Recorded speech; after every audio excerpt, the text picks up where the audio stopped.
No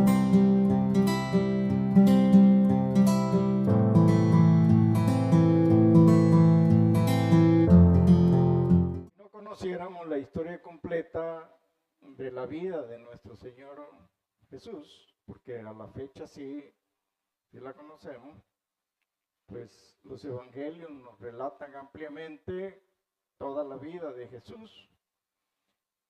Si viviéramos únicamente con el conocimiento del Antiguo Testamento, difícilmente podríamos entender cómo sería la llegada del Mesías. Quizás diríamos que es un completo misterio cómo es que el Mesías va a venir. Me imagino, ese era el pensamiento de su pueblo. He de suponer que Israel esperaba que se abrieran los cielos y que descendiera su libertador en un caballo blanco, que hubieran rayos, que hubieran truenos, que hubieran centellas a su alrededor y descendiera. Algo así debieron ellos suponer. O sea, que iba a descender del cielo ya como una figura dada, pues, algo ya que al verlo diría el Mesías, ¿verdad? Difícilmente entender que naciera en un lugar como cualquiera de los humanos de la creación. Principalmente que naciera en un pesebre, en un establo. Pues sí, lo que podían esperar si era el rey que iba a venir, iban a ser en un castillo, pues, en un palacio. Difícilmente creer que iba a ser un joven normal y corriente que se iba a desarrollar en Galilea, en Nazaret. Principalmente que en Nazaret nunca había salido nada bueno, según decían ellos. Entonces, tampoco pues no se podía creer. ¿Por qué no en Jerusalén? En los atrios reales, ¿por qué no? Y luego, que por 3 años apareciera el Mesías príncipe en su ministerio proclamándose por lo que era. Con eso estoy dando el beneficio de la duda a quienes no creyeron en él. O sea, estoy tratando de que usted y yo nos ubiquemos en ese tiempo, en el año 0, cuando nace Jesucristo. Que nos ubiquemos en el año 0, del año 0 al 33. Entonces, si usted se va del año 0 al 33 y usted en la máquina del tiempo, usted entra a esa máquina del tiempo, usted piensa como el pueblo judío, difícilmente puede creer que Jesús era el Mesías. Y esa era parte del plan perfecto de Dios. ¿Que por qué? Porque Dios sabe cómo hacer las cosas. Él sabe perfectamente cómo hacerlas. Mas, sin embargo, habiendo muchos eruditos y estudiosos en su pueblo, bastaba con estudiar en detalle las profecías de Daniel. Las profecías de Daniel se habían cumplido en cuanto al tiempo de la liberación del pueblo de Babilonia. Las profecías de Daniel establecían con tiempos, cuando lo estudiamos en el seminario de teología, que más de alguna vez o algunos de ustedes ya lo estudiaron o lo van a estudiar cuando vean la materia de Daniel, van a ver que los tiempos los dio Daniel exactamente. donde aparece nuestro Señor Jesucristo y donde también se da su martirio y su sacrificio por nosotros. O sea, Daniel lo dice claramente, no claramente, pero da los tiempos. Y tomando en consideración que ya profecías se habían cumplido, esta que estaba por cumplirse, pues indudablemente que si eran eruditos en la materia, podían fácilmente llegar a establecer ese tiempo en el que estaban. O sea, tenían de donde Daniel aún tiene profecías que están por cumplirse, ¿verdad? Ahora bien, estaba profetizado específicamente el lugar donde iba a nacer el Mesías príncipe. ¿De quién iba a nacer el Mesías príncipe? Su nombre estaba profetizado. O sea, así había donde poder investigar y esperar con exactitud la fecha en la que iban a nacer. O sea, podían haber establecido ese tiempo y podían haber estado a la espera, no como estamos nosotros ahora. Ellos tenían un tiempo en el cual sí se podía determinar cuándo era que el Señor Jesús iba a venir. Nosotros no. Nosotros no sabemos el día ni la hora cuando Cristo venga por su iglesia. Pero ellos sí tenían ese elemento. Así es que, ¿por qué también no pensar que tenían elementos para que creyeran? Si cuando nació nuestro Señor en Belén, vinieron los magos de Oriente, los que se conocen como los 3 Reyes Magos, los conocemos así coloquialmente, vinieron y ellos sí creyeron, establecieron los tiempos en los cuales iba a nacer el Señor Jesús y vinieron y le adoraron. O sea, ¿cómo es posible que ellos, viniendo desde tan lejos, analizando las profecías, debo suponer, venían del lado de allá de Babilonia, de donde estuvo Daniel, de donde estaban las profecías de Daniel y estudiaron las profecías de Daniel? Entonces, y no sé qué más estudiaron y ellos vinieron y le adoraron. Pero quienes estaban allí no lo hicieron. Su ministerio y desenlace también fue ampliamente profetizado. ¿Cómo iba a ser el desenlace final de su ministerio? Y eso lo vamos a ver exactamente hoy porque está profetizado. Ahora que lo leemos, lo podemos ver con mayor claridad. Entonces, ¿qué es lo que faltó? Si nosotros estamos en el tiempo, en ese tiempo en el cual estaba el pueblo de Israel, si nosotros ya no fuimos a ese tiempo, ¿qué es lo que faltó? Indudablemente, más estudio de su palabra. Más estudio de su palabra. ¿Qué es lo que nosotros ahora hacemos? ¿Qué es lo que nosotros ahora enseñamos? ¿Y qué es lo que ahora nosotros recomendamos? Más estudio de su palabra. Más espiritualidad, o sea, un mayor acercamiento a Dios. Y por supuesto, fe. ¿Por qué? Porque nosotros sabemos que Cristo viene por su iglesia. ¿Y cómo lo sabemos nosotros? Por fe.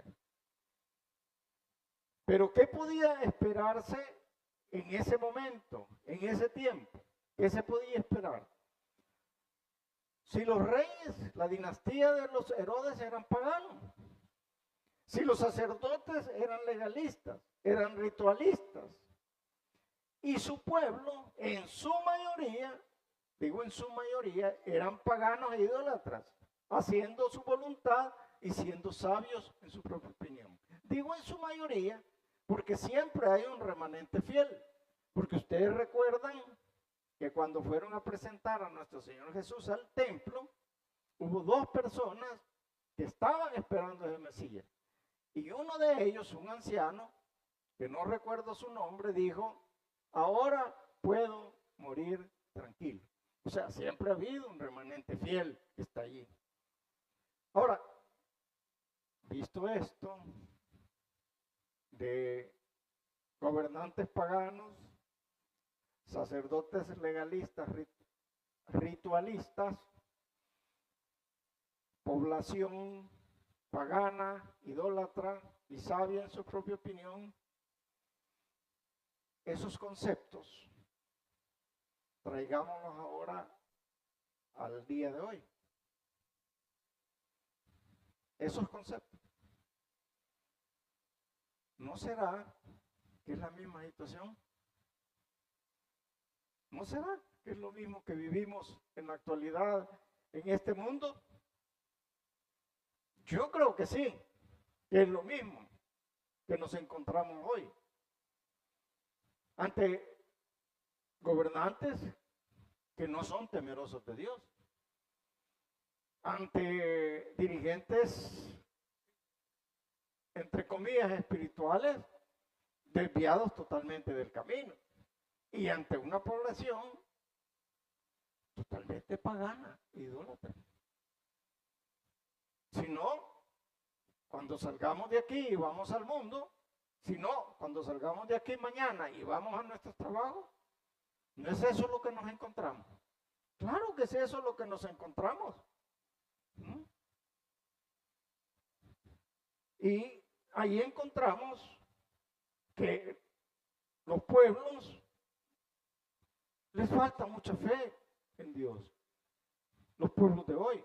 Encontramos que hay incredulidad ante el pronto regreso de nuestro Señor Jesucristo, que está profetizado en las Escrituras, que para algunos, creo y se atreven a decir, que eso es una fantasía, que eso es una ficción, que eso es un invento, que eso no va de acuerdo a la realidad.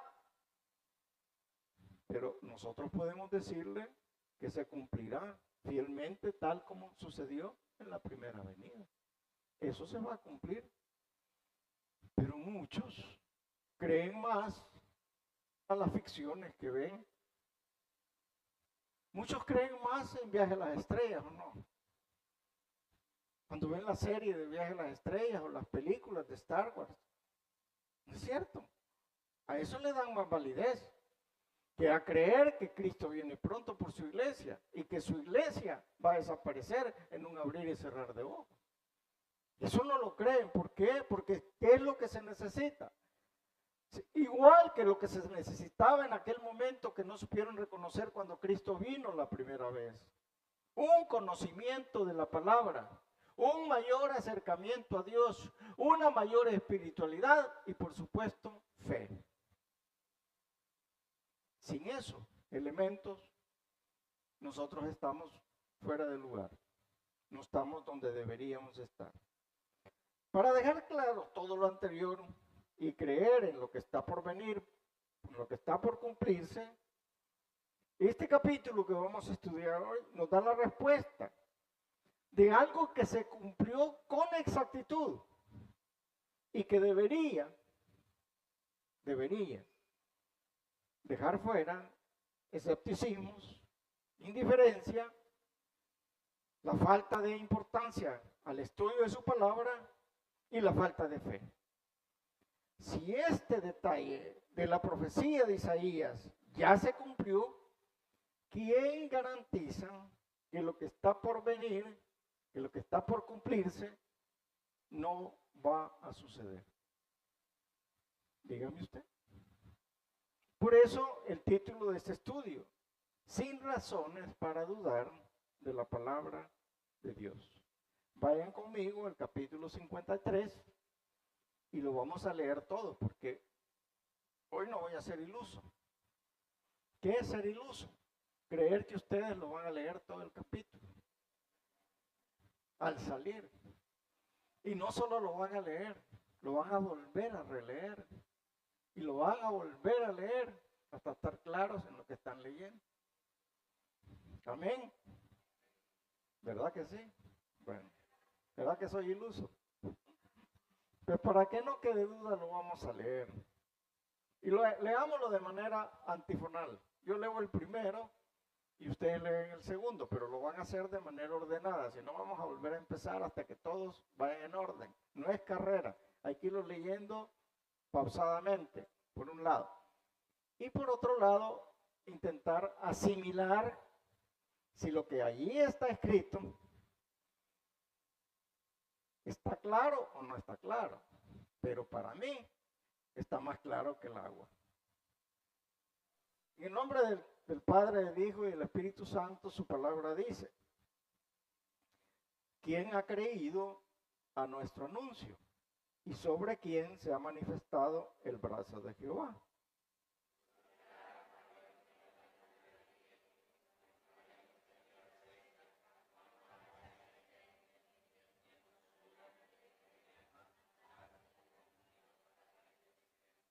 Más o menos, tienen 6, pero vamos a ver en el siguiente.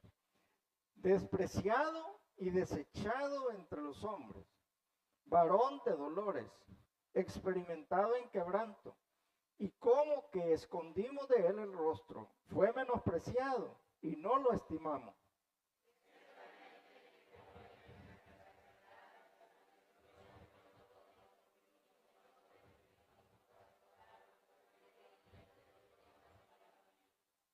Mas él herido fue por nuestras rebeliones, molido por nuestros pecados.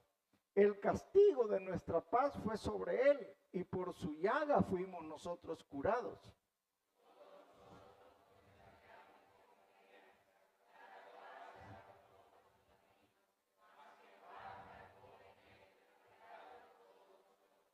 Angustiado él y afligido, no abrió su boca, como cordero fue llevado al matadero, y como oveja delante de sus trasquiladores, enmudeció y no abrió su boca.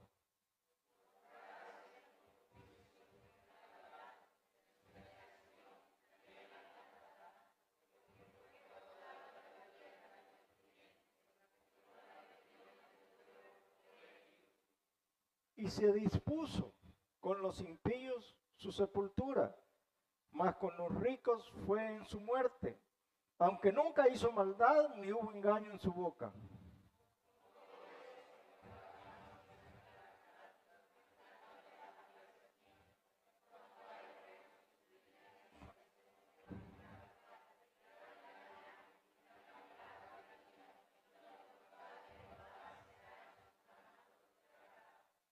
Verá el fruto de la aflicción de su alma y quedará satisfecho.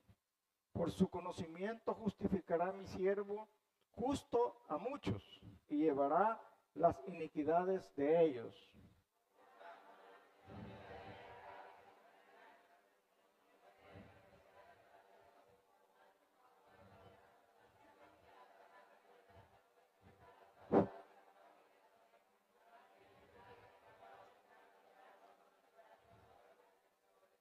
Hoy sí sacaron un 4.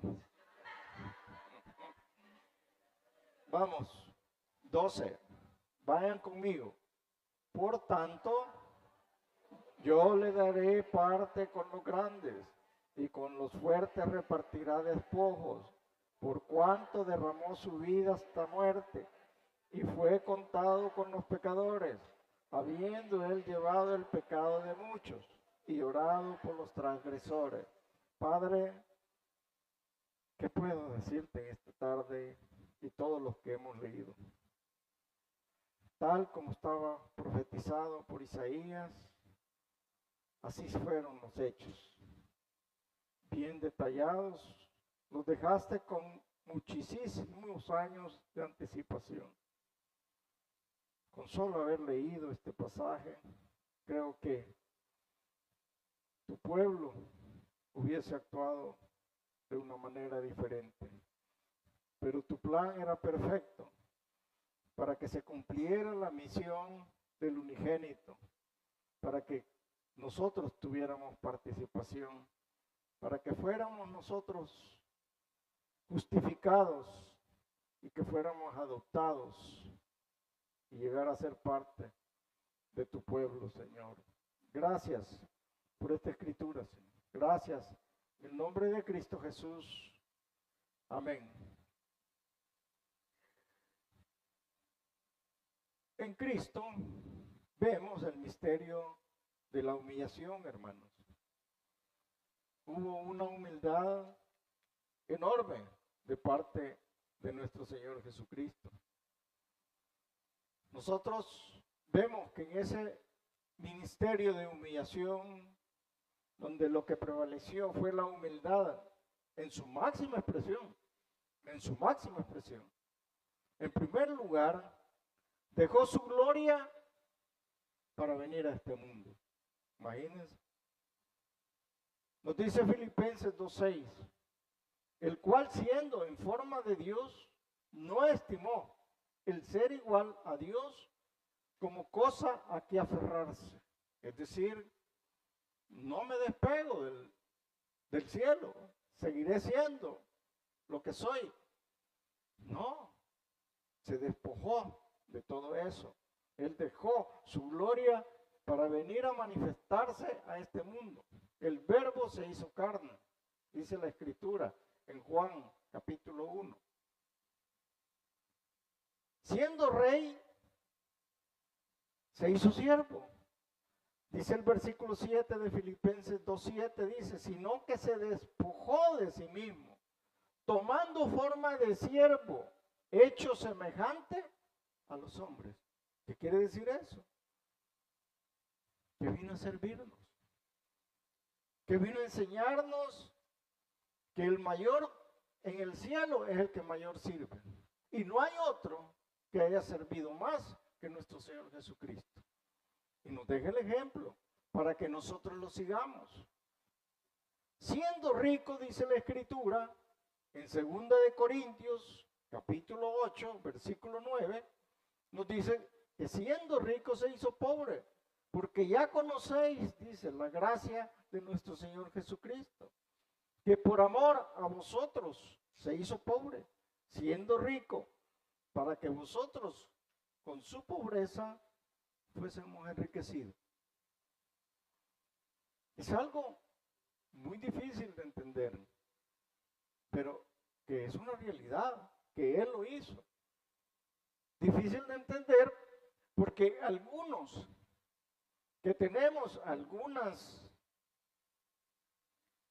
bienes o situaciones mucho mejor que otros, realmente no creo que querramos nosotros abandonar la comodidad que Dios nos ha permitido tener para ir a la incomodidad que muchos de nuestro pueblo viven e identificarnos con ellos e irnos a vivir allí con ellos y ser parte de esa comunidad. ¿Qué le estoy diciendo? Como que usted se vaya a una de las colonias marginales. Hágase la idea. Y empiece a vivir en ella. Y empiece a servir a esa comunidad y a los demás en ella. Y vivir como ellos. Ser parte de ellos. Vaya usted en su imaginación. ¿Cree usted que lo puede hacer? En lugares inhóspitos de este país. Yo conocí lugares en la guerra, allá en Morazán, en la entrada de la ciudad, unas champas, una tras otra, de 2 por 2, hermano, pegaditas, pegaditas. Conocí otros lugares, uno de ellos en Hilo Vasco, en Sensuntepeque creo que estaba, y hay otro que le llamaban el trencito, de la misma forma, en una hilera, a la orilla de un terreno, unas casas y a la orilla del otro y un pasaje en medio. Lo mismo que ha sucedido en las marginales de las líneas férreas.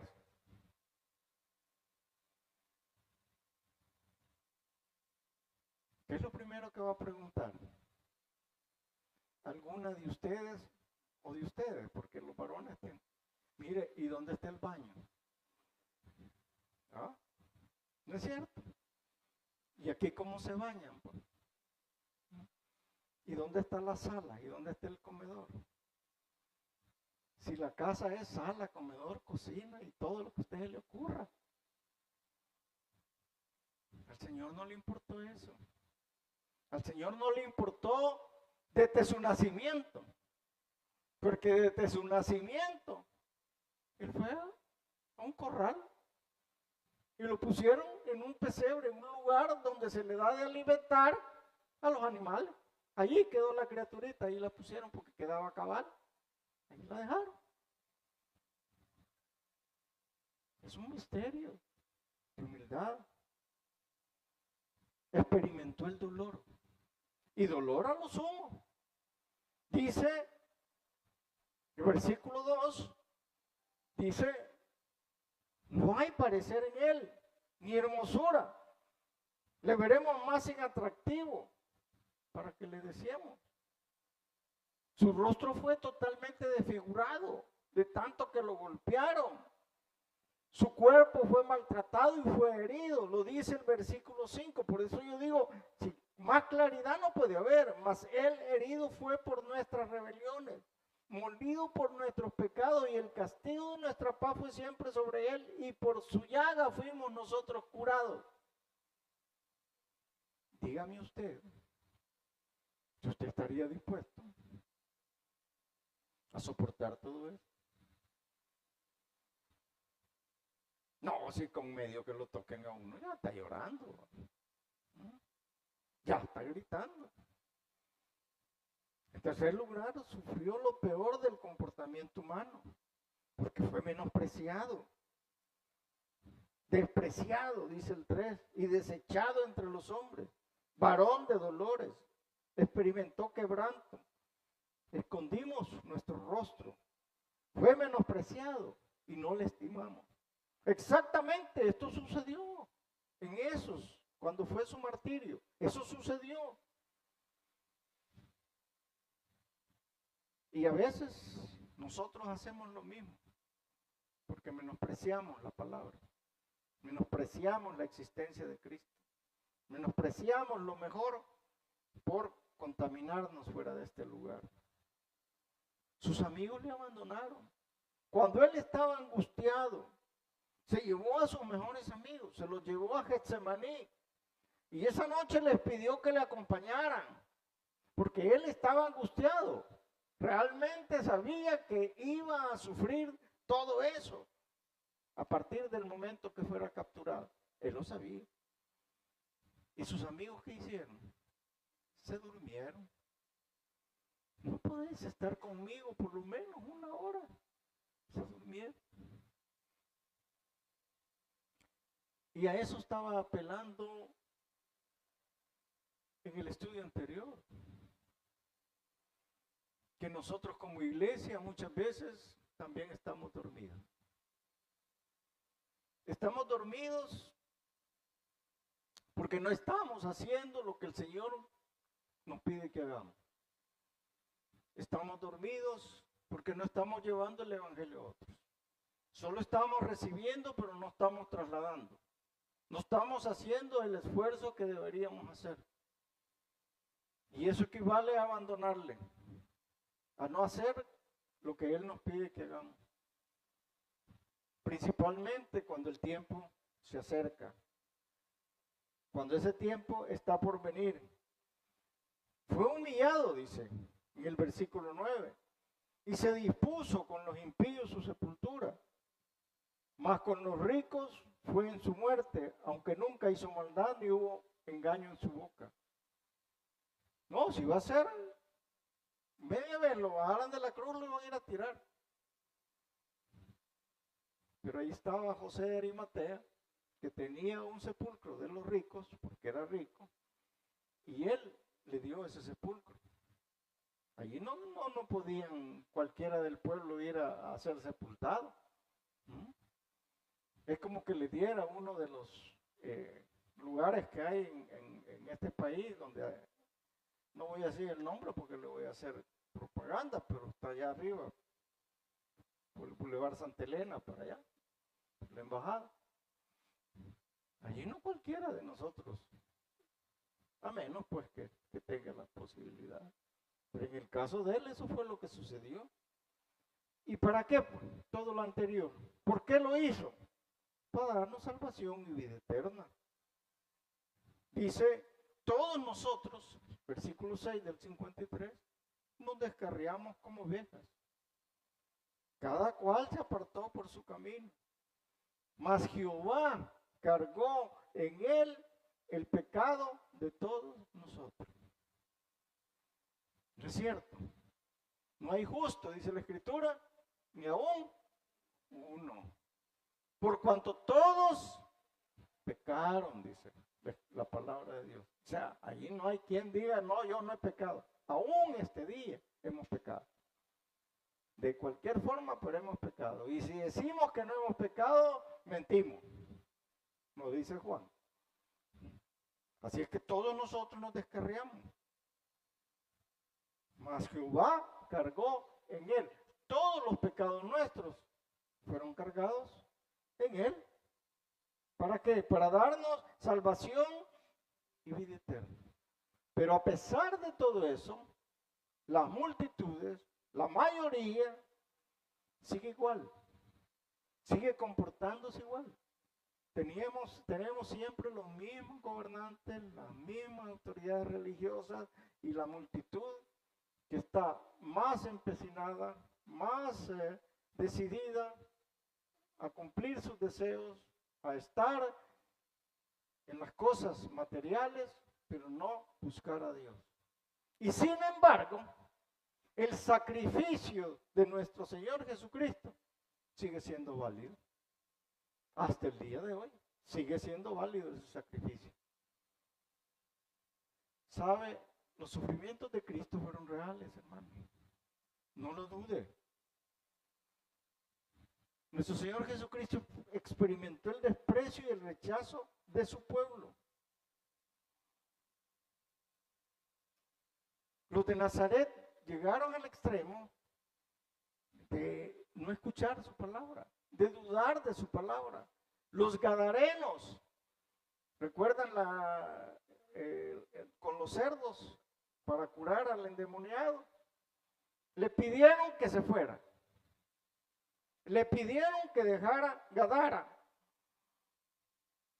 Y muchas veces sucede igual en la actualidad, hermano. Porque llevamos el Evangelio. Lo presentamos. Usted es testigo. Nos reunimos con alguien y le empezamos a hablar del Señor. ¿Y qué es lo que nos dice? Ya empezamos con lo mismo. No, mira, a mí de religión no me hables, ¿verdad? Yo no quiero saber de religión. Háblame mejor de los partidos de fútbol o de otra cosa, pero no me hables de religión, no. Yo no quiero saber de eso. Tenemos ese inconveniente. Cristo sigue siendo rechazado. Cristo sigue siendo despreciado. Cristo fue herido. Cristo fue molido trágicamente. Cristo fue oprimido. Cristo fue quebrantado. Cristo fue herido. Los sufrimientos de Cristo fueron sufrimientos vicarios.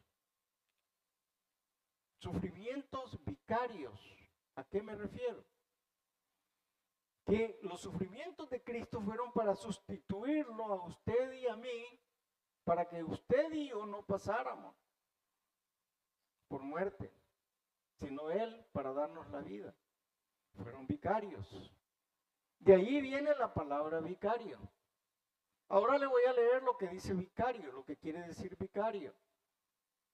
Que tiene las veces poder y facultades de otra persona a la que sustituye.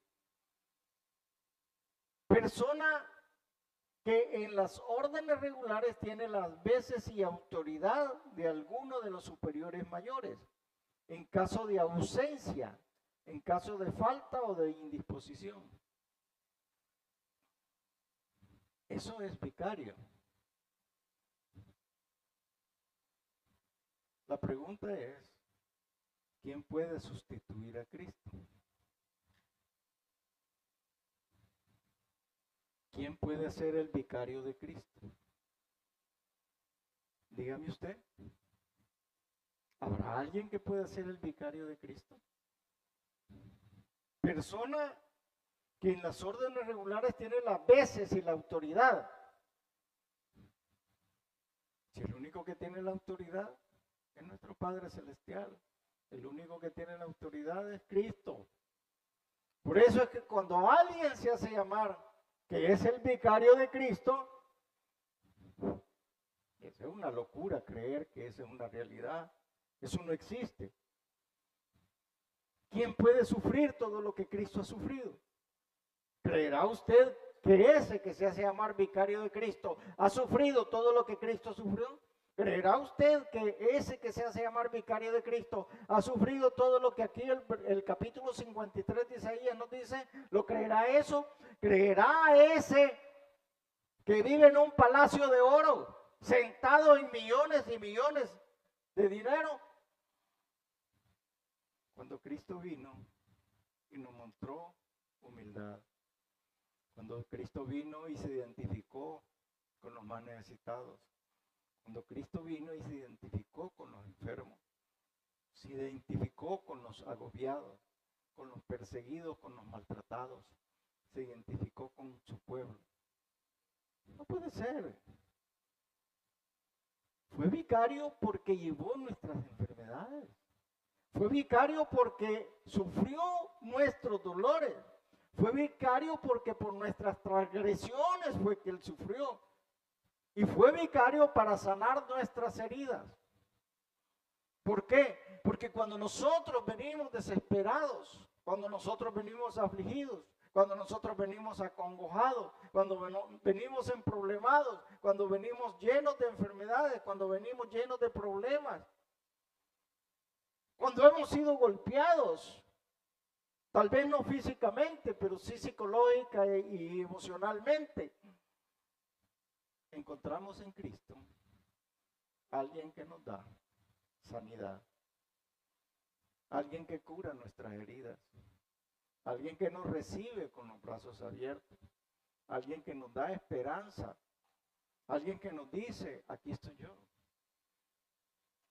No debes temer a lo que el hombre te haga. Lo vimos aquí mismo en Isaías, nos lo dijo, que no temeré a lo que me pueda hacer el hombre. Lo dice su palabra. Los sufrimientos de Cristo fueron temporales, pero la eficacia de su sacrificio es eterno.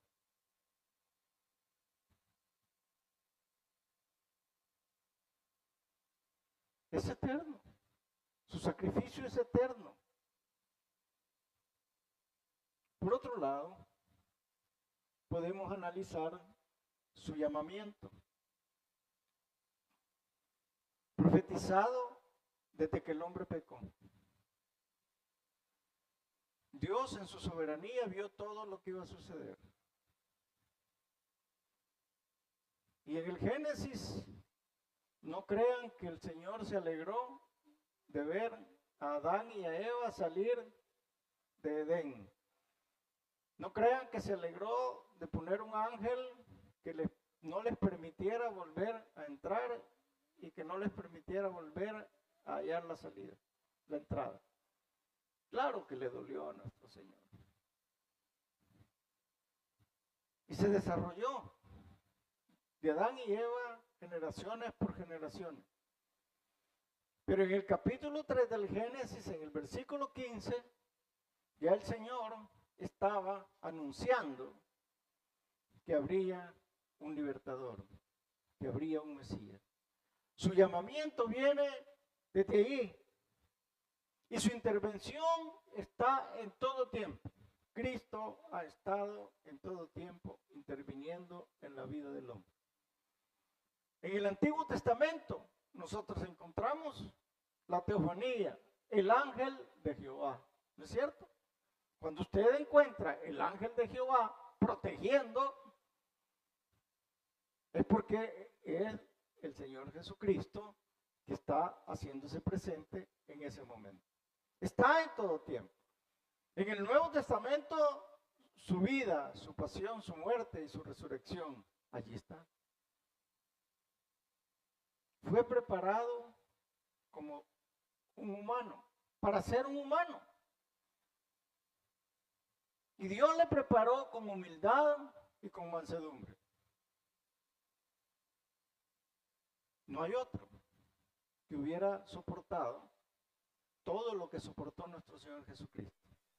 No, si nosotros somos de cristal, diría yo. Muchos de nosotros no nos pueden ni siquiera mirar raro porque ya nos sentimos mal. Muchos de nosotros estamos pidiendo que se nos tome en cuenta en alguna situación, celebración o reunión. Si no, ya estamos nosotros ariscos de qué es lo que pasa. A muchos de nosotros lo que más nos falta es humildad, sino por el contrario, hay altanería, hay orgullo. Pero Él, por sobre todas las cosas, mostró humildad y mostró mansedumbre. Dice la Escritura, como cordero fue llevado al matadero, y como oveja delante de sus trasquiladores, enmudeció y no abrió su boca. Nosotros hubiéramos gritado hasta más. Dios le dio sabiduría, mucha sabiduría. Yo creo que vamos a desestimarlo.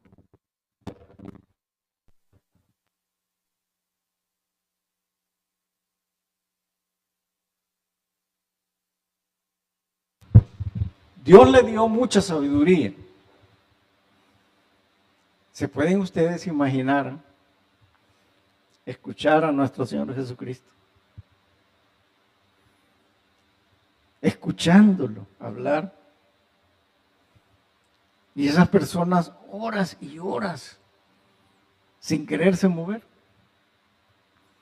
Tanto así que les llegó la noche en uno de esos momentos. Y sus discípulos le dijeron de andar a decirles que vayan, despacharlos para su casa. Esa gente no quería dejar de oír la palabra. Y les alimentó a unos 5,000 y otros 4,000. Y otros le siguieron por espacio de 3 años.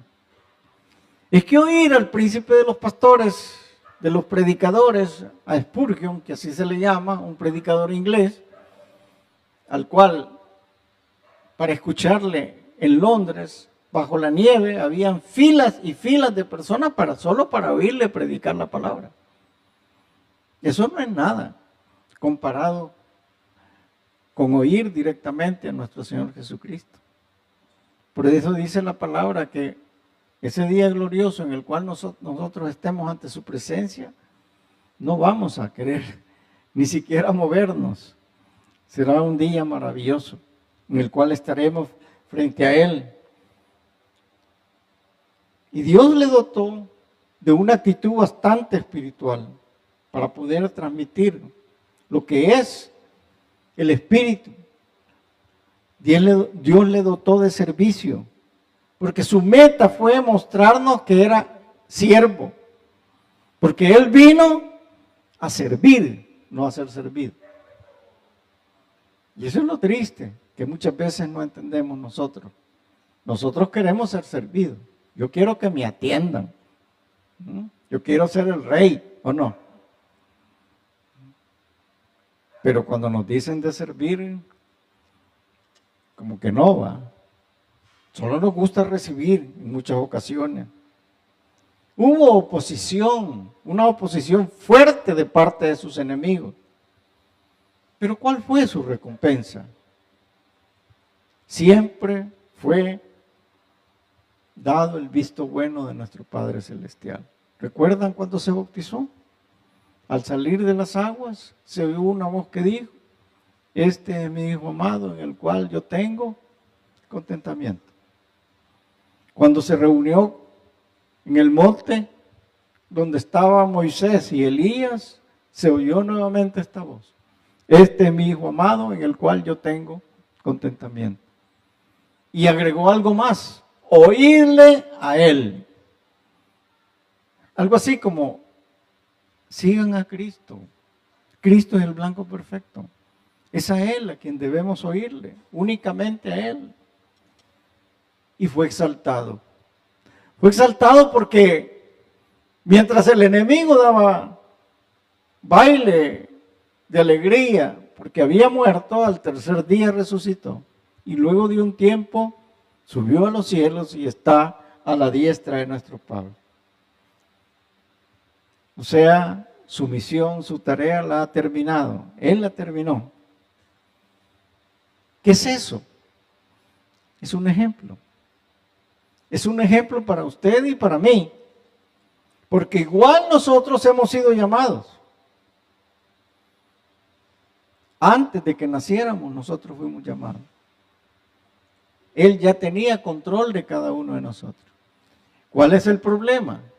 Que nosotros abandonamos o no escuchamos o rechazamos el llamado que el Señor nos hace.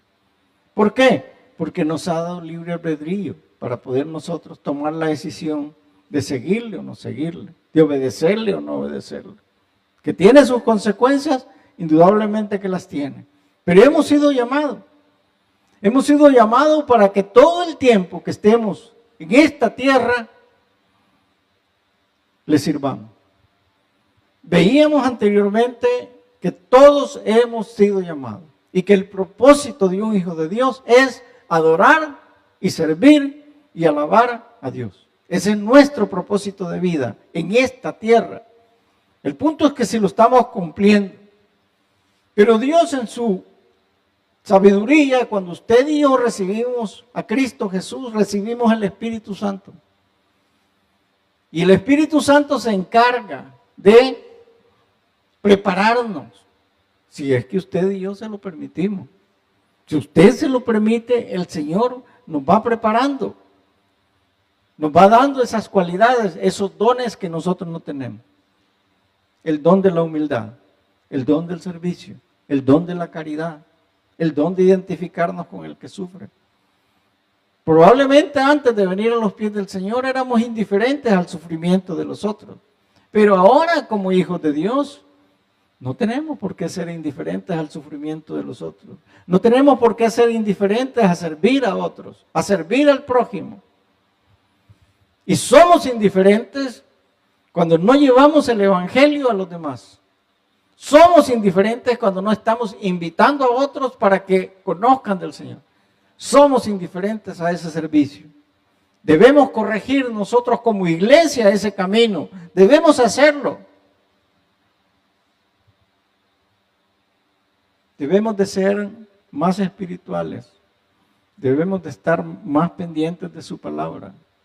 Tener más oración y prepararnos más. Que no hay oportunidad, sí la hay. El venir y sentarse acá es una oportunidad. El tener la palabra de Dios donde quiera que podamos abrir este bendito libro y leerlo, sí hay oportunidad. El recibir en el seminario conocimientos los tenemos, ni siquiera pagamos en esta iglesia para que eso suceda. O sea, sí hay oportunidad para que nosotros podamos hacerlo, para que podamos hacer lo que el Señor nos pide.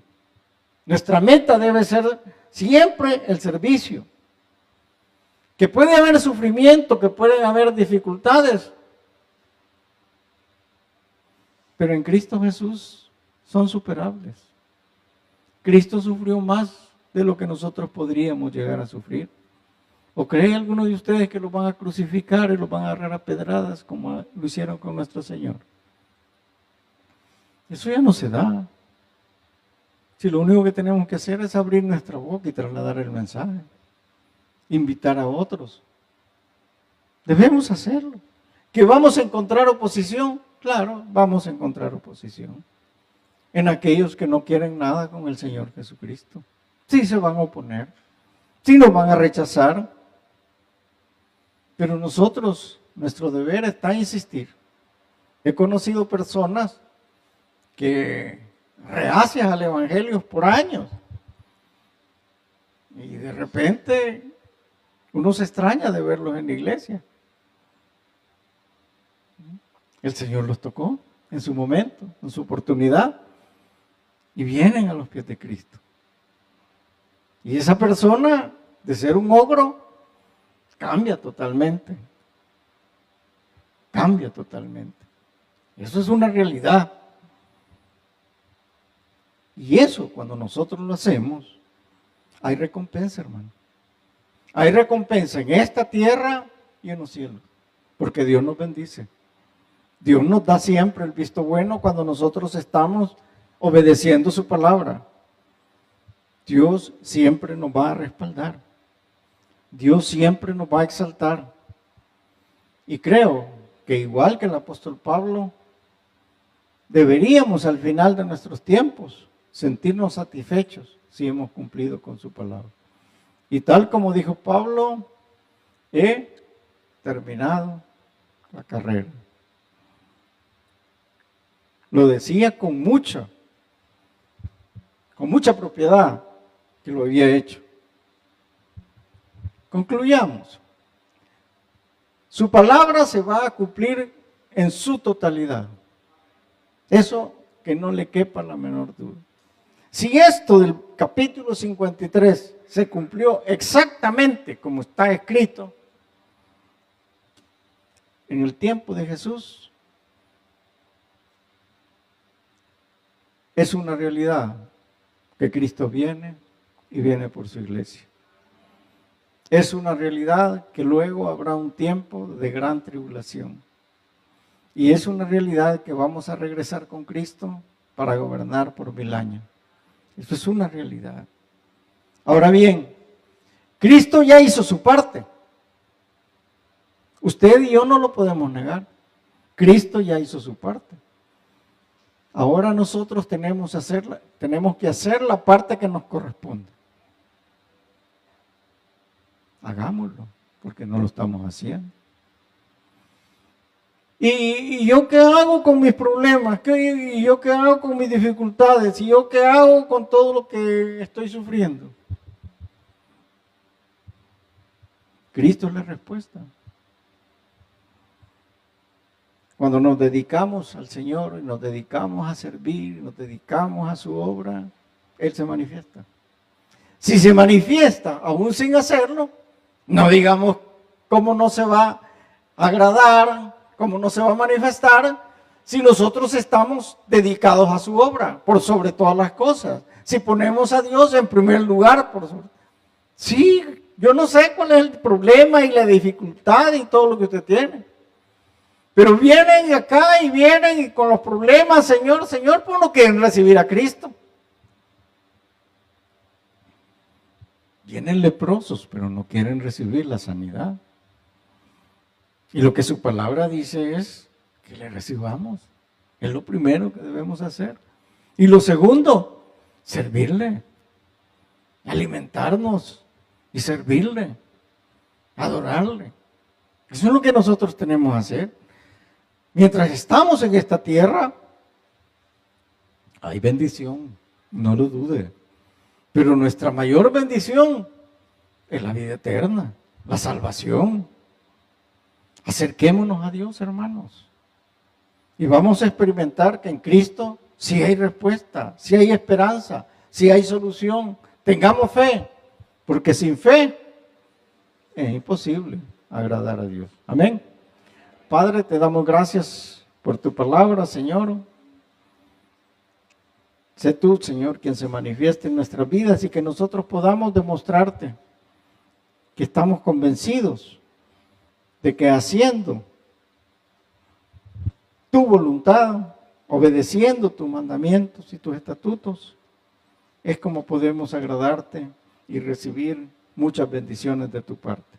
Y si en esta tarde hay alguien que aún no ha recibido a Cristo como su personal y único Salvador, ahí donde está, póngase de pie o levante su mano. Quiero orar con usted y por usted. ¿Habrá alguien que aún no recibe a Cristo como su personal y único Salvador? ¿Habrá alguien? Padre, te damos gracias por todos los que acá estamos. Y si hubo alguien, dales una nueva oportunidad de salvación y vida eterna. En Cristo Jesús. Amén y amén. Nos ponemos de pie, vamos a cantar una alabanza más.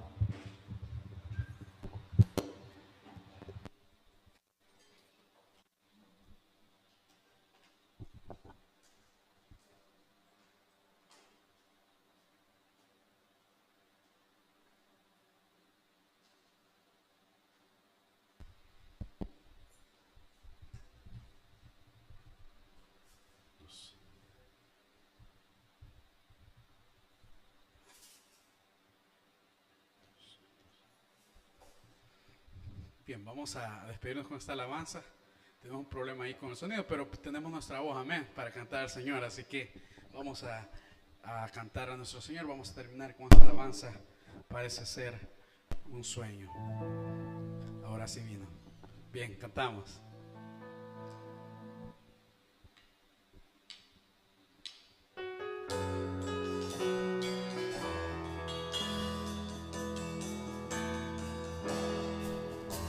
Parece ser un sueño,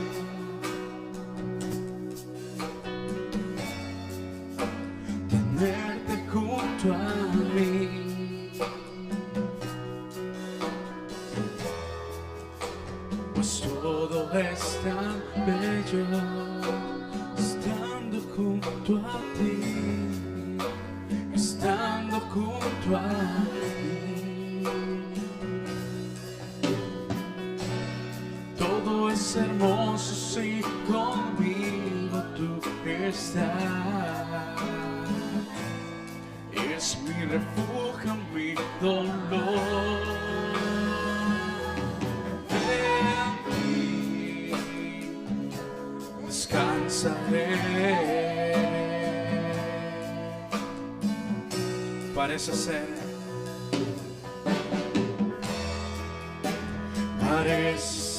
un sueño,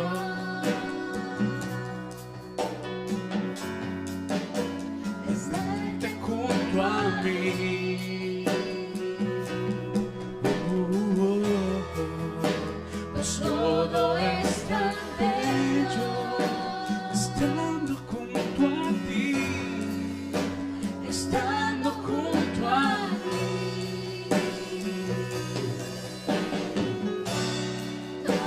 Hermoso si conmigo tú estás. Es mi refugio, mi dolor. En ti descansaré. Oh, oh, oh. Nada se compara con lo que tu amor me da. La distancia que nos pueda separar. Negarme a tu amor no puedo más, oh mi Jesús. Sentir mi alma ya no puede estar. Hoy quisiera ser como un pájaro y volar, encontrar un nido junto a tu corazón. Negarme a tu amor no puedo más, oh mi Jesús. Sentir mi alma ya no quiere estar. Yo quisiera ser como un pájaro volar, encontrar un nido junto a tu corazón. Negarme a tu amor no puedo más, mi Jesús. Sentir mi alma ya no puede estar. Mi Jesús. Que se les bendiga.